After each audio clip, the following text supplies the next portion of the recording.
So Cade Cunningham just had the game of his life. Balling out against the New York Knicks, he showed more leadership. He showed more game management. He showed more of that star potential that we all saw in him when he was drafted as a Luka Light 2.0, a guy who could facilitate a heliocentric offense, meaning everything kind of revolves and evolves around his individual playmaking and decision making. And we saw a level of skill that is just so rare and uncommon in the NBA that it immediately grabs our attention. To be able to handle the ball as smoothly as he does, getting to wherever he wants. And now that he's not turning it over, adding in that he is a deft passer and facilitator, able to make the right reads, able to get guys the ball right where they need it in the pocket, making the good decisions on top of a buttery smooth 3-point shot. This is everything we wanted and thought we had when we drafted him number one in his draft. But how good Cade Cunningham is doing right now should not make us forget about JADEN IVEY. And I want to dive into that in this video. But before I do, this video is brought to you by Bridges and Stones Family and Relationship Care. You know, the holidays can be tough for a lot of us, whether it's distance from family, relationship issues, social isolation, or struggling to adapt to the weather of this season. Depression and loneliness can get to us all. This season doesn't have to be something to dread, though.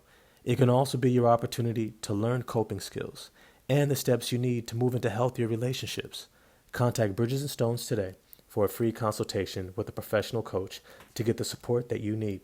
Don't struggle alone. The link is in the description box below.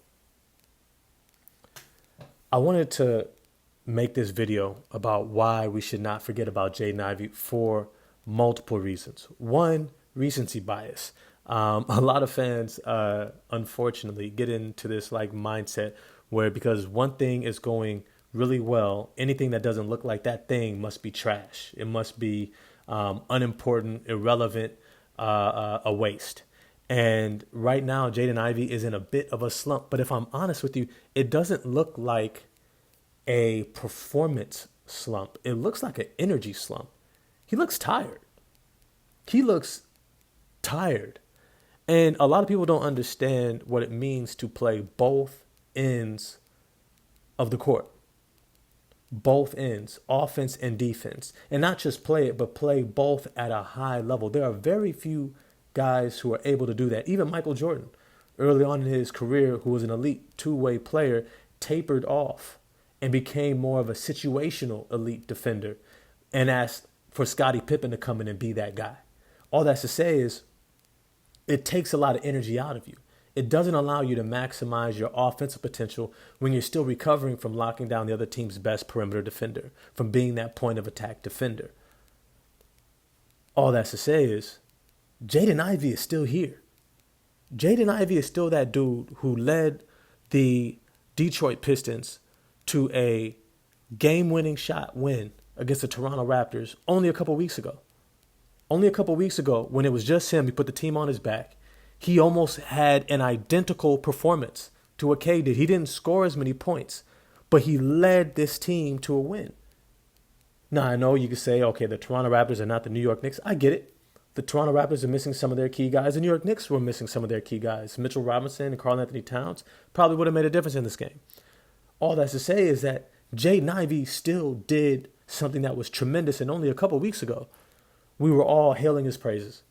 We were all shouting out JADEN IVEY and how he's really rounding into the player we all thought he could be, almost saying the same things that we're saying about Cade, except for maybe we weren't calling him an all-star, but we were saying he's on his way. I don't think any of us after that game were not thinking, you know what, by his fourth year, he's going to be an all-star, just like Cade, who's in his fourth year. You see, I'm also bringing this up because we're getting around that trade deadline, and of course, Bleacher Report and everybody else wants to come up with their trade ideas. They want to find the teams that have salary cap and movable pieces and say, this team should do this, right? And if you're not careful, you will fall into this track of thinking where you don't realize the people who are putting out these ideas are not even fans of your team. They're just putting out ideas to gain traction, to get likes, to get subscriptions, to get people to follow them, to get people to notice what they're saying, to run with their thoughts and ideas and repost it. But here's the thing. Going after somebody like a Zach LaVine, and before Brandon Ingram got hurt, Brandon Ingram, going after those guys is you forgetting about what you already have. And I want to say that because you do realize you're going to have to pay those guys. You're going to have to pay those guys who are, one, highly injury prone. Two, they're already at their peak, if not a little bit past it, especially Zach LaVine. And they're nowhere near the timeline of Cade Cunningham. Cade Cunningham is 23 years old. He doesn't need a 30-year-old past all-star dealing with injuries who has an inflated contract or who needs to be re-signed and wants a maximum contract. And if you don't give it to him, he probably goes elsewhere. So then you just wasted all your assets, so you have to re-sign him.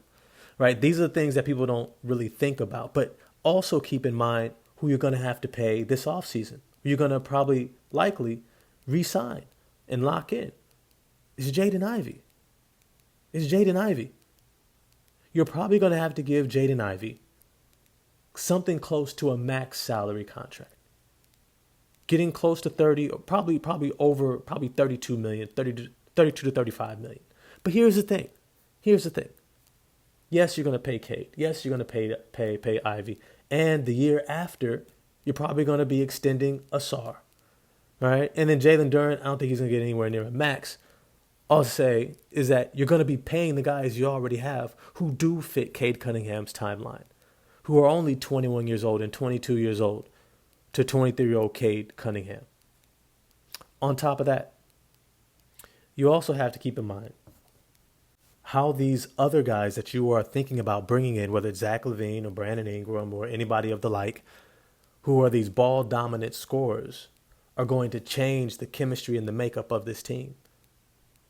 Now, I know you're looking at Tim Hardaway Jr. saying, hey, Zach LaVine could be a huge upgrade over Tim Hardaway Jr. I don't disagree. But if you're thinking about what this team needs, this team doesn't necessarily need more shooting. And I know you might say, okay, they need more scoring. They're actually a pretty efficient offense. They're actually scoring pretty well. I know at times it looks rough and it's like, oh, they could use somebody else. But keep in mind what this team really needs.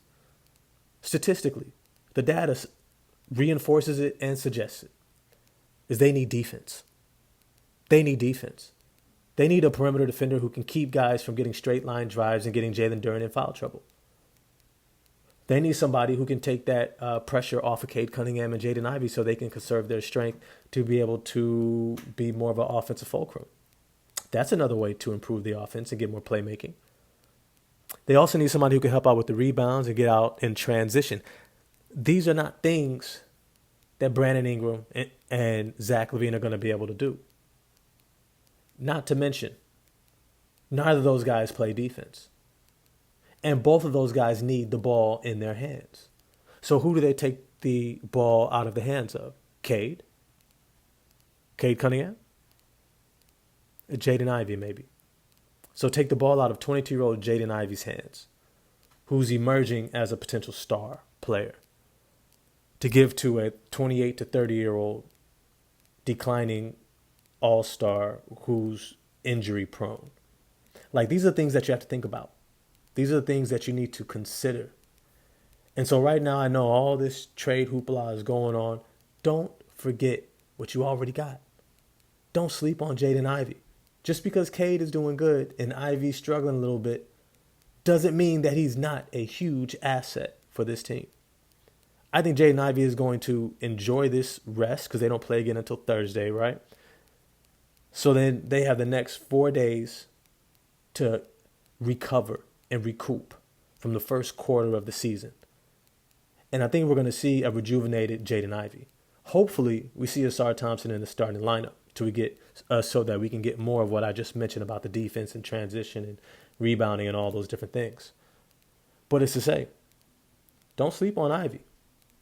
And if I got to be the one to keep reminding y'all, hey, I was the one all last season telling y'all to get on his top. So the least I can do is also be the one to tell y'all, don't sleep on him. The brother's bad. and he's coming. But as always, I want to know what you all think. Like, subscribe, hit the bell for notifications, drop this video in your group chats, and definitely get at me in the comment section because you know I'm going to get back at you there. And I'm out. Peace.